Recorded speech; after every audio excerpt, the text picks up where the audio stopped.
Hello internets, hello Sam, and welcome back to After Campfire. You know that thing when me and Sam do our thing where we talk to each other from across the country, whatever. Welcome back. So, I guess I should just jump right into it. Last week I asked Sam, or 2 weeks ago I asked Sam to answer last week, whatever, you know how this thing works if you're watching this. And I asked him what the first thing he does when he gets back from camp is.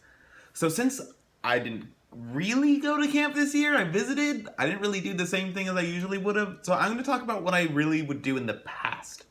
Obviously, I didn't always do the same things because sometimes I had to rush the college or something like that. But usually the first thing I would be doing is catching up on TV shows and like anime and manga and basically being a vegetable. A little turnip, maybe a tomato or a tomato or a carrot. And I would just like attach myself to a couch and like absorb the information of entertainment that I would like as a person who was not at the internet and media and wanted to get it back. And it was really great because for some shows like and a lot of anime that go year round, it's so great to like stop for a little bit and then get to binge like 10 episodes. It feels great. Especially because waiting week to week is just really frustrating, but you don't really want to not wait and don't want to skip because then people will spoil things. But whatever, it doesn't really matter that much. But yeah, that's what I usually did when I got back from camp, and also had food that I couldn't have from camp because camp food, it's special in its own way. You know, like how you call every child special, even though, you know what I mean? Except for the grilled cheese, that really is special. But anyways, I should continue to the next thing, which I was actually I wanted to talk to you guys about Calvin's Warhead challenge thing that I challenged him to eat like warheads on After Campfire. The reason why is I can't remember what he had at camp. I think it was like sour Skittles or sour gummy worms, and he just couldn't handle it. I'm like, dude, haven't you had a warhead ever? And he's like, no. I'm like, okay, you will be like guided to the correct path of sour candy or whatever. Anyways, I wanted to like take a bag full of warheads and put them in my mouth for this episode, but I got robbed. Welcome to Henry's Diary of How to Keep Being an Adult, where Henry got robbed of candy coming in the mail. Apparently, warheads are hard to find in person now, so I used Amazon to send them to me because it only takes like 2 days and free shipping if you have Amazon Prime. Because I'm an adult person and I have Amazon Prime. Yes. And someone took my package and just ripped it open, like really aggressively. Like, so I don't understand why they're just like tore it apart. And all they found was a little bag of warheads, I assume. And they took it and left the box there, ripped apart. I'm very glad of all the packages I've gotten at my apartment. That was the thing that was robbed. But why? My poor innocent candy. I just wanted to eat it in front of you guys. But anyways, for realsies, for Henry's Diary of How to Keep Being an Adult Person in the future time and whatever is going on, I don't know. Work's getting like a lot better now. Like it was like kind of like stabilizing. It was like, okay, cool, whatever. But like very recently, things have like started to make a lot more sense. I've gotten a lot more responsibility. I'm like in charge of like a $3 million machine. So sure, okay, cool. Like I was like ordering people around all week, sort of. Kind of just like, hey, you're in charge of that thing, right? You need to do it so I can do my thing because I'm in charge of the thing. I don't know, it was weird, it was cool. Things are making sense. And I'm glad. I have more to do. I have missions. Except I inherited this assignment kind of from someone else. Sort of. It's complicated, but basically we're a week behind. But like I started a week behind, so I have to like catch up on a thing I've never really done before, and I don't know if I can, but I'll try. Anyways, things are actually going pretty good at work. So Sam, your question to me was, like, I don't really understand. I can't remember if it was like, who do you want and would think it would be your perfect roommate, or what do you want out of a perfect roommate? And he told me not to say you, but like pretty much just of the roommates I've had, I guess I've only really had 3. This is not 3. This is 3. I get confused sometimes with counting numbers on fingers. Okay, this is 3 in binary. Whatever, man. It's also a gun. Pew! Apparently I'm going crazy today. I'm always going crazy. Yeah. I should be like Harley Quinn and have a baseball bat and we go like, wah! Okay.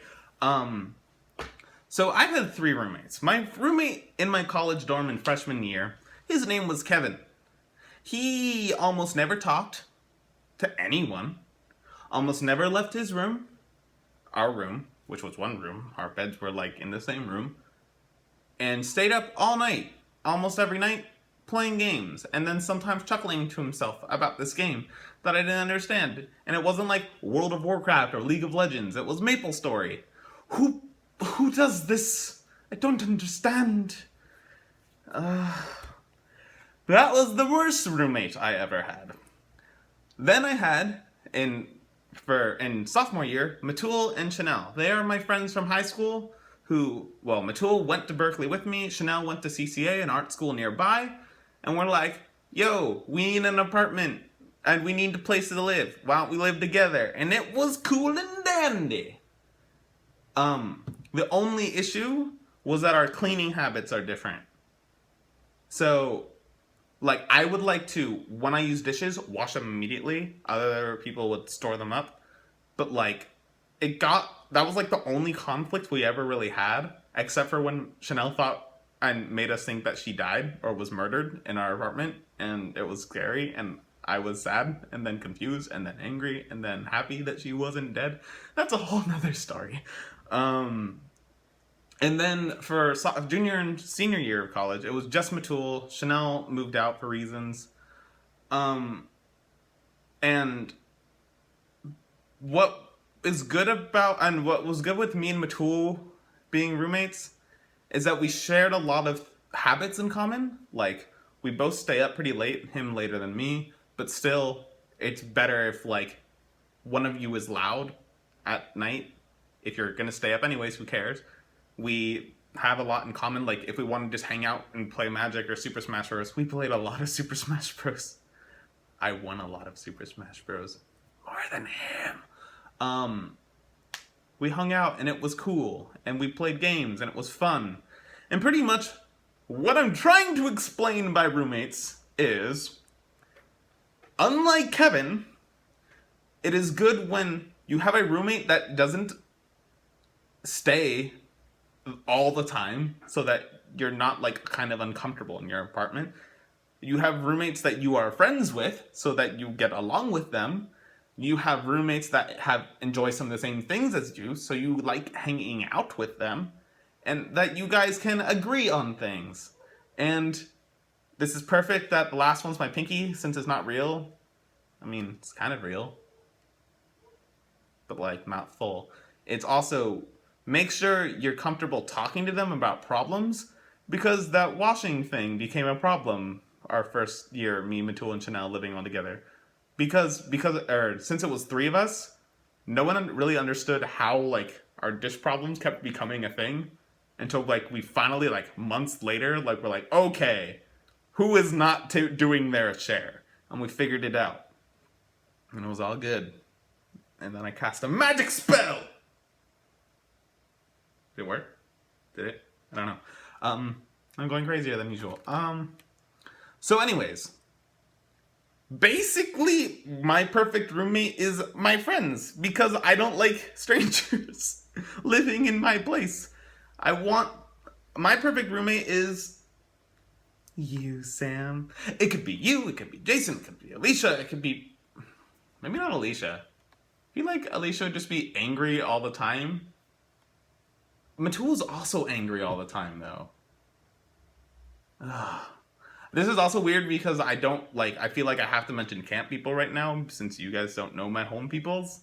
But pretty much, I would be totally like super okay with living with like any of my friends because they're my friends because I like spending significant amount of time with them. And yes, it will become more stressful when you live with them and you're like, okay, we gotta like have friend time and like how we organize and live together time and be like, oh, like we need to function as a unit and as individuals. We have to have our own space and time apart, but we also need to not alienate each other from each other and be friends. I hope this made sense. Here's a butterfly for you. And that's the answer to your question, Sam. So you would be quite a good roommate to have. But you wouldn't be the only one that would be such a good roommate to have. God. So anyways, since I'm going completely bonkers this episode, if you had an ability to shoot something out of your hands like that, what would it be? This is your question. Have fun. Calvin, answer it too. Like, don't do like snakes. It's kind of gross. Like, what do you want to be able to go like and shoot out of your hands? Also, what sound effect would you make? Basically, this is the bad version of what superpower would you like to have? Because I'm Captain America. I don't know. Goodbye. What is this? This is after Vampire? No, Vampire. This is after Campfire, okay? Goodbye, America and people not in America. Okay, seriously, I'm done. Bye.